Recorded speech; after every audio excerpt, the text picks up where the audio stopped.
США врахували позицію України у відповіді РФ, яка вимагає гарантій безпеки. Про таке заявив міністр закордонних справ України Дмитро Кулеба. Він додав, що Україна не має заперечень щодо цих пропозицій. Саме цього тижня США мають надати Росії письмову відповідь щодо її ультиматуму до НАТО.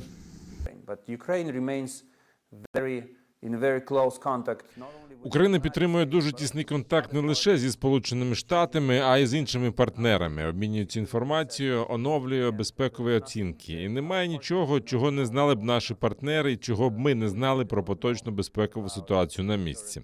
Наша позиція врахована, і пропозиції, які Сполучені Штати направлять Росії в частині України, не викликають наших заперечень. Кулеба також закликав зосередитися на тому, щоб посилити стримування Росії. На його думку, кількість російських військових вздовж кордону України та на окупованих територіях є великою і несе пряму загрозу. Однак наразі ця кількість недостатня для повноцінної війни.